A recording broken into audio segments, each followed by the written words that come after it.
Friends, welcome back to our channel. TGPSC 1300లకు పైగా పోస్టులతో వెలువడిన గ్రూప్ 3 ఎగ్జామ్ అయితే ఈరోజు కండక్ట్ చేసింది. నవంబర్ 17న మార్నింగ్ సెషన్లో పేపర్ 1, ఆఫ్టర్నూన్ సెషన్లో పేపర్ 2 అయితే కండక్ట్ చేయడం జరిగింది. సో ఈ రెండు పేపర్ సంబంధించిన కీ అయితే మీ ముందు తీసుకొచ్చే ప్రయత్నం చేస్తున్నాను. ముందుగా జిఎస్ సంబంధించిన కొన్ని ప్రశ్నలు డిస్కస్ చేసే ప్రయత్నం చేద్దాం. సో మార్నింగ్ జిఎస్ అయితే జరిగిన సంగతి తెలిసిందే. చూసినట్లయితే ఫస్ట్ క్వశ్చన్ వచ్చేసి మనకు కరెంట్ అఫైర్స్ బిట్ అయితే అడిగారు. 16వ ఆర్థిక సంఘం సంబంధించిన ప్రశ్న అయితే అడిగారు. చూద్దాం. ఆప్షన్ ఏ చూసుకున్నట్లయితే అరవింద్ పనగారియా చైర్మన్గా డిసెంబర్ 2023లో ఈ సంఘాన్ని ఏర్పాటు చేయడం జరిగింది. సో సరైన ఆప్షన్ అనమాట. సో అరవింద్ పనగారియా చైర్మన్గా అయితే ఈ 16వ ఆర్థిక సంఘాన్ని అయితే ఏర్పాటు చేశారు. సో అదేవిధంగా ఆప్షన్ బి చూసుకున్నట్లయితే అజయ్ నారాయణ్ జా 16వ ఆర్థిక సంఘానికి కార్యదర్శిగా నియమించడం జరిగింది. ఇది రాంగ్. సో మనకు రిత్విక్ రంజన్ పాండే గారు అయితే సెక్రటరీగా ఉన్నారు. అజయ్ నారాయణ్ జా వచ్చేసి సభ్యునిగా ఉన్నారు. కాబట్టి ఆప్షన్ బి రాంగ్ అనమాట. ఆప్షన్ సి చూసుకున్నట్లయితే 16వ ఆర్థిక సంఘం సిఫారసులు ఏప్రిల్ 2025 నుంచి మార్చి 2030 వరకు గల 5 సంవత్సరాలకు వర్తిస్తాయి. కాదు. సో మనకు చూసుకున్నట్లయితే 2026 వరకు అయితే ఇవ్వాల్సి ఉంది రిపోర్ట్ అనేది. ఓకేనా. 23లో అయితే నియమించడం జరిగింది. సో 26 వరకు అయితే ఇవ్వాల్సి ఉంది. సో ఇది కూడా రాంగ్ అనమాట. సో ఆప్షన్ ఏ మాత్రమే అరవింద్ పనగారియా చైర్మన్గా డిసెంబర్ 2023లో దీన్ని అయితే ఏర్పాటు చేశారు. సో ఇది ఫస్ట్ క్వశ్చన్. ఓకేనా. నెక్స్ట్ మనం చూసినట్టయితే మనకు ఈ క్రింది వాటిలో ఏ దేశంతో వ్యూహాత్మక భాగస్వామ్యాన్ని బలోపేతం చేయడం కోసం భారత ప్రభుత్వం కొత్త సాంకేతికత భద్రతా చొరవ టెక్నాలజీ సెక్యూరిటీ ఇనిషియేటివ్ అనేది ప్రారంభించింది? యూకే తోటి. సో మనకు బ్రిటన్ తోటి అయితే జూన్లో ఈ ఏదైతే మనకు టీఎస్ఐ ఉందో టెక్నాలజీ సెక్యూరిటీ ఇనిషియేటివ్ అయితే ఒప్పందం చేసుకోవడం జరిగింది. జూన్ మంత్లో యునైటెడ్ కింగ్డమ్ తోటి భారత్. ఓకేనా. Most important. సో ఇది అడగడం జరిగింది అనమాట. Option 2 right answer, United Kingdom. Next అదేవిధంగా చూసినట్లయితే 2024లో భారత రాష్ట్రపతి 4 ప్రముఖ భారతీయులకు భారతరత్న అవార్డులను ప్రదానం చేశారు. ఈ క్రింది వారిలో అవార్డు గ్రహీత కానివారు ఎవరు? సో భారతరత్న అవార్డులు అయితే స్పెషల్గా ఒక వీడియో అయితే మనం చేయడం జరిగింది. సో దానిలో నుంచే బిట్ అయితే అడిగారు. సో చరణ్ సింగ్ గారికి ఇచ్చారు ఈ ఇయర్, ఎంఎస్ స్వామినాథన్ గారికి, కర్పూరి ఠాకూర్ గారికి ఇచ్చారు. అటల్ బిహార్ వాజ్పేయి గారికి అయితే ఈ ఇయర్ మనకు భారతరత్న అవార్డు అయితే ఇవ్వలేదు. సో కాని వారు అడిగారు కాబట్టి Atal Bihar Vajpayee answer. Option 2 is the right answer. ఓకేనా. నెక్స్ట్ వన్ చూసినట్టయితే సో మనకు భారత ప్రభుత్వం ఈ క్రింది ఏ ప్రవర్తన మార్పులను ప్రేరేపించే ఉత్పత్తులకు సేవలకు సంబంధించిన ఆలోచనలు ఆహ్వానించడానికి ఐడియాస్ ఫర్ లైఫ్ అనే పోర్టల్ను ప్రారంభించింది? సో ఐడియాస్ ఫర్ లైఫ్ అనే పోర్టల్ని అయితే ఇటీవల భారత ప్రభుత్వం ప్రారంభించింది. దేని కొరకంటే పర్యావరణ స్నేహపూర్వక జీవనశైలి అవలంబించేందుకైతే ఐడియాస్ ఫర్ లైఫ్ అనే పోర్టల్ను ప్రారంభించింది. Option 4 is the right answer. ఓకేనా. నెక్స్ట్ వన్ చూసినట్లయితే 2024 లోక్సభ సార్వత్రిక ఎన్నికలకు సంబంధించి ఈ క్రింది మనకు స్టేట్మెంట్స్లో ఏవి సరైనవని అడుగుతున్నారు. ఆప్షన్ ఏ భారత ఎన్నికల సంఘం ఫిబ్రవరి 20, 2024 నాడున ఎన్నికల షెడ్యూల్ను ప్రకటించింది. సో ఇది రాంగ్ అనమాట. మనకు మార్చ్ మంత్లో అయితే ఇవ్వడం జరిగింది ఎన్నికల సంఘం షెడ్యూల్ను. అదేవిధంగా ఆప్షన్ బి చూసుకున్నట్లయితే 19 ఏప్రిల్ 2024 నాడున మొదటి విడత ఎన్నికలు జరిగాయి. ఇది సరైంది. 19 ఏప్రిల్ 2024న ఫస్ట్ ఫేజ్ ఎన్నికలు అయితే జరిగాయి. ఇది రైట్ ఆన్సర్. ఆప్షన్ సి మే 13న మనకు తెలంగాణలో ఓటింగ్ జరిగింది. ఇది కూడా సరైంది. సో మనకు ఆప్షన్ డి చూసినట్లయితే మొదటిసారిగా ఈ ఎన్నికల్లో మహిళలకు ఇంటి నుండి ఓటు వేసే సదుపాయాన్ని కల్పించారు. రాంగ్. ఇది మహిళలకు ఇంటి నుండి ఓటు వేసే సదుపాయాన్ని అయితే కల్పించలేదు. కాబట్టి బీసీ ద రైట్ ఆన్సర్ అనమాట. Option 1 is the right answer. ఓకేనా. నెక్స్ట్ వన్ చూసినట్లయితే భారతీయ అంతర్జాతీయ సముద్ర వివాద పరిష్కార కేంద్రం ఏదైతే ఉందో దీన్ని ఇక్కడ ప్రారంభించారు. ఏ ప్లేస్లో ప్రారంభించారని అడుగుతున్నారు. సో మనకు అంతర్జాతీయ సముద్ర వివాద పరిష్కార కేంద్రంను గోవా వేదికగా అయితే ప్రారంభించడం జరిగింది. సో గోవా కేంద్రంగా ప్రారంభించడం జరిగింది. నెక్స్ట్ అదేవిధంగా చూసుకున్నట్లయితే మనకు ఆస్కార్ అవార్డు 2024లో భాగంగా మన ఇండియా తరపున టు కిల్ ఏ టైగర్ అనే మనకు డాక్యుమెంటరీ చలనచిత్రం అయితే నామినేట్ అయింది. సో దీనికి ఎవరు డైరెక్ట్ చేశారని అడిగారు. ఎవరు దర్శకత్వం వహించారని అడిగారు. నిషా పహూజా అనే లేడీ డైరెక్టర్ అయితే దీన్ని డైరెక్ట్ చేయడం జరిగింది. టు కిల్ ఏ టైగర్ అనే డాక్యుమెంటరీని. సో ఇది ఆస్కార్ అవార్డుకు నామినేట్ అయిందనమాట. ఓకేనా. అందుకోసమని అడగడం జరిగింది బిట్. ఓకేనా. Option 4 is the right answer.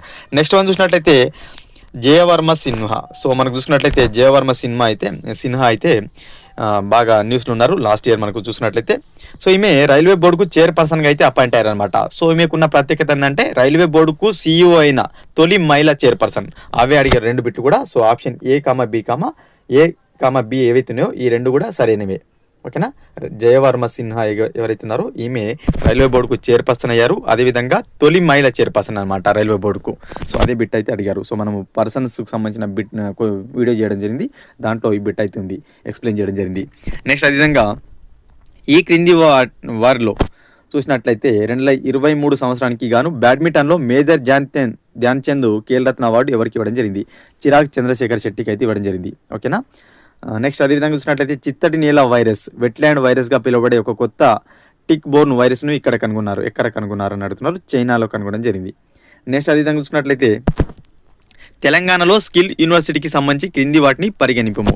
So skill university ఇటీవల మనకు బాగా న్యూస్లో ఉన్న సంగతి తెలిసింది. తెలంగాణలో స్కిల్ యూనివర్సిటీ అయితే మనకు కొత్తగా కాంగ్రెస్ ప్రభుత్వం తీసుకొచ్చింది. దీనికి శ్రీని రాజును కో చైర్మన్గా నియమించారు, ఆప్షన్ ఏ. అదేవిధంగా రాష్ట్ర ప్రభుత్వం ప్రముఖ పారిశ్రామికవేత్త ఆనంద్ మహీంద్రను చైర్మన్గా నియమించింది. ఈ రెండు కూడా సరైనవే. స్కిల్ యూనివర్సిటీ బాగా మనకు న్యూస్లో ఉంది, సో అందుకని క్వశ్చన్ అయితే అడగడం జరిగింది. ఓకేనా. దీనికి ఆనంద్ మహీంద్ర గారు చైర్మన్గా ఉంటే రాజును కో చైర్మన్గా అయితే నియమించారు. ఏబి కూడా సరైనవే. నెక్స్ట్ అదేవిధంగా చూసుకున్నట్లయితే India middle east Europe economic corridor ఏదైతుందో IMECకి సంబంధించి కింది వాక్యాలు ఏవైతున్నాయో, స్టేట్మెంట్స్ ఏవైతున్నాయో మనకు సరైనవి ఏవైనా అడుగుతున్నారు. సరైన జవాబు. సో ఇది భారతదేశానికి గల్ఫ్ ప్రాంతానికి కలిపే తూర్పు క్యాడర్ మరియు గల్ఫ్ ప్రాంతాన్ని యూరప్నకు అనుసంధానం చేస్తే ఉత్తర క్యాడర్ని కలిగి ఉంది. ఇది విమాన మార్గాలతో పాటు రోడ్డు రవాణా మార్గాలను కలిగి ఉంది. సో ఇది రాంగ్ అనమాట. ఓకేనా. ఆప్షన్ బి అనేది రాంగ్. సో ఏ మాత్రమే సరైంది. నెక్స్ట్ అదేవిధంగా చూసుకున్నట్లయితే భారతదేశంచే ప్రారంభించబడిన జాతీయ బ్లాక్ చైన్ ఫ్రేమ్వర్క్ను ఇలా పిలుస్తారు. సో మనకు భారతదేశం ఏదైతే ఇండియా మనకు ప్రారంభించిన జాతీయ బ్లాక్ చైన్ ఫ్రేమ్వర్క్ ఉందో దీన్ని విశ్వాస్య అంటారు. విశ్వాస్య బ్లాక్ చైన్ టెక్నాలజీ అని పిలవడం జరుగుతుంది. విశ్వాస్య బ్లాక్ చైన్ టెక్నాలజీ స్టాక్ అని పిలుస్తారు. ఓకేనా. Option 2 right answer. నెక్స్ట్ మనం చూసినట్లయితే ఈ క్రింది స్టేట్మెంట్స్లో బ్లైండ్ ఐకి సంబంధించినది సరైనది ఏది? సో మనకు బ్లైండ్ ఐకి సంబంధించిన సరైనది ఏది? దీనిని తెలంగాణకు చెందిన ఒక యుక్త వయస్కుడు కనుక్కున్నాడు. ఆప్షన్ బి దీనిని ఇమేజిన్ వెంచర్స్ ఒక అసాధారణ నవీన కల్పనగా గుర్తించింది. దీని ఆవిష్కర్త ఏలియన్ ఆవిష్కరణ స్థాపకుడు. సో ABC కూడా సరైన అనమాట. బ్లైండ్ ఐకి సంబంధించిన క్వశ్చన్ అయితే అడగడం జరిగింది. నెక్స్ట్ అదేవిధంగా ప్రపంచ ఆరోగ్య సంస్థ మొట్టమొదటిసారిగా సెప్టెంబర్ 2024లో సెప్టెంబర్ వరకు క్వశ్చన్స్ అడిగారు చూడండి.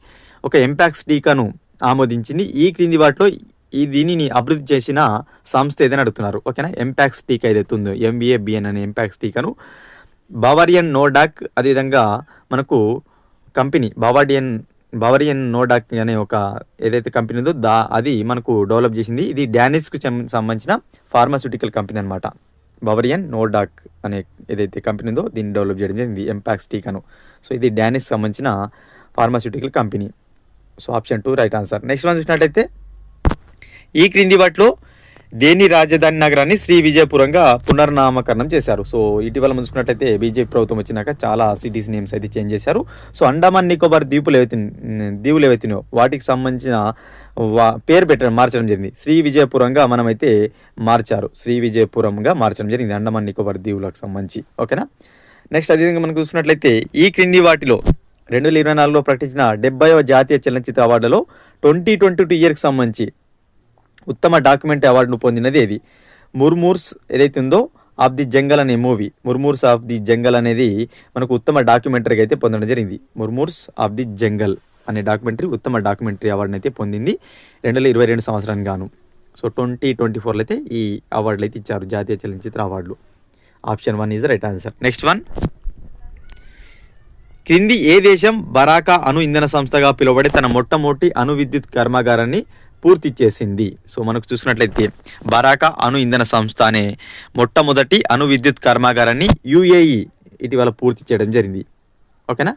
నెక్స్ట్ అదేవిధంగా మనం చూసినట్లయితే ఈ క్రింది వాటిలో తెలంగాణ గ్లోబల్ కృత్రిమ మేధ శిఖరాగ్ర సమావేశం 2024 యొక్క ప్రణాళికాబద్ధమైన ఫలితం కానిది ఏది? సో మనకు కృత్రిమ మేధ ఏదైతే ఉందో తెలంగాణకు సంబంధించి శిఖరాగ్ర సమావేశం అయితే ఏదైతుందో దాంట్లో దాని యొక్క మెయిన్ టార్గెట్ ఏదైనా కానిది ఏదైనా అడుగుతున్నారు. బాధ్యతాయుత కృత్రిమ మీద responsible AI, uniting leading minds, అదేవిధంగా కొలాబరేషన్ అండ్ ఇన్వెస్ట్మెంట్ ఏదైతే ఉందో దాంట్లో కానిది ఆవిష్కరణ కోసం స్వాతంత్ర పర్యావరణ వ్యవస్థను ప్రోత్సహించడం అనేది కాదనమాట. సో ఈ మూడు దాని యొక్క లక్ష్యాలు. కానిది ఆవిష్కరణ కోసం స్వాతంత్ర పర్యావరణ వ్యవస్థను ప్రోత్సహించడం అనేది కాదనమాట. నెక్స్ట్ అదేవిధంగా కృత్రిమ మేధ పద్ధతుల ప్రచారంపై 2024లో మార్చిలో ఐక్యరాజ్య సమితి సర్వ ప్రతినిధి సభ ఏదైతుందో, జనరల్ అసెంబ్లీ ఏదైతుందో ఆమోదించబడిన తీర్మానంలో క్రింది లక్షణాల్లో ఏవేవి ఉన్నాయి?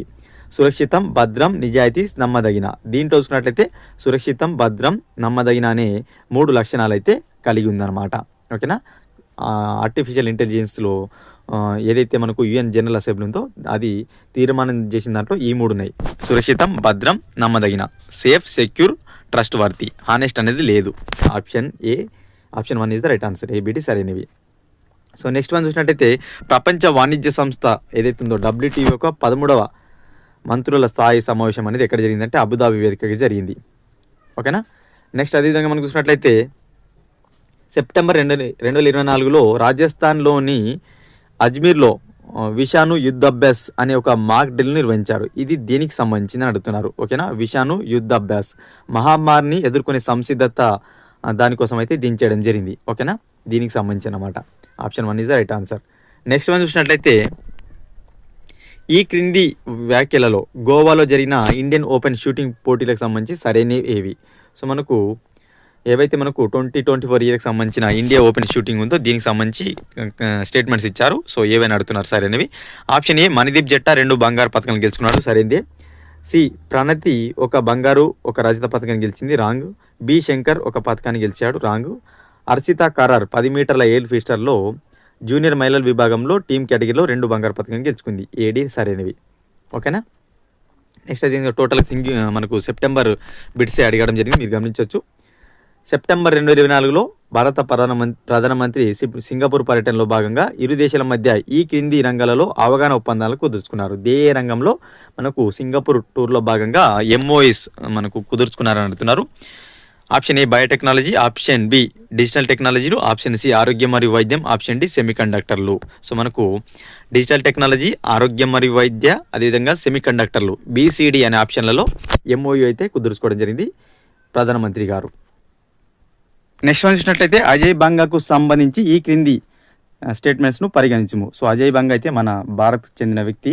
అతను ప్రపంచ బ్యాంక్ అధ్యక్షుడు అయితే బాధ్యతలు చేపట్టాడు. సో అతనికి సంబంధించిన క్వశ్చన్ అడిగారు. ఆప్షన్ ఏ అతడు 3 సంవత్సరాల కాలానికి 2022లో ప్రపంచ బ్యాంకు గ్రూప్కు 10వ అధ్యక్షుడిగా నియమితులయ్యారు. రాంగ్ ఇది. 14వ అధ్యక్షుడు అజయ్ బంగా ప్రపంచ బ్యాంకుకు 14వ అధ్యక్షుడు. సో ఆప్షన్ బి చూసినట్లయితే option A wrong.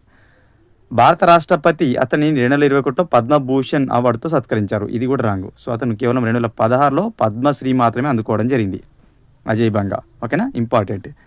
Next one చూసినట్లయితే ఈ క్రింది వాటిలో ఐక్యరాజ్య సమితి ప్రధాన విభాగాలలో భాగం కానిది. సో మనకు ఐక్యరాజ్య సమితి స్ట్రక్చర్స్లో లేనిది అడుగుతున్నారు. ఇంటర్నేషనల్ కోర్ట్ ఆఫ్ జస్టిస్ ఉంటుంది.